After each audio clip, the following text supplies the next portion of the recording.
এটা আপনার dark coffee কালারের মধ্যে আছে। এটা আপনার সম্পূর্ণটা ডিজিটাল প্রিন্ট করা। নেক পোর্শনের ডিজাইনটা দেখিয়ে দিই।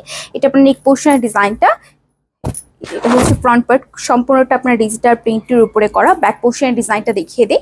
এটা হচ্ছে ব্যাক পোর্শনের ডিজাইনটা। আর আপনার যে স্লিভের কাপড়টা এটা হচ্ছে আপনার একটু র্যাক র্যাক যে ডিজাইনটা করা আছে, ওনাটা দেখিয়ে দিই। এটা লং থাকছে 48, বডি সাইজ হচ্ছে আপনার 82, না এটার বডি সাইজ হচ্ছে 80 দেওয়া। আর স্লিভের কাপড়টা সাথেই দেওয়া আছে। প্যান্টের কাপড় আপনার 2.5 গজের বেশি পাচ্ছেন। এই ড্রেসটার না মেইন অ্যাট্রাকশনটা হচ্ছে আপনার ওনাটা, এত বেশি সুন্দর লাগছে ট্রাস্ট মি আপুরা। সামনাসামনি এই ড্রেসটার ওনাটা আরো বেশি সুন্দর। এই যে এটা হচ্ছে আপনার ওনাটা, এখানে আপনার যে জরি সুতার যে কাজটা না সেই কাজটা পেয়ে যাচ্ছেন। আর ওনার দুই সাইডে, আপনার ওনার দুই সাইডে যে নিচে এখানে হচ্ছে আপনার লেসের একটা ওয়ার্ক করা। এই যে এটা হচ্ছে ক্যাটালগটা, আর এটা প্যান্টের কাপড়টা। এই ড্রেসগুলো একদম রিজনেবল প্রাইস, মাত্র হচ্ছে 1050 করে। এখনই অর্ডারটা হচ্ছে কনফার্ম করে ফেলুন।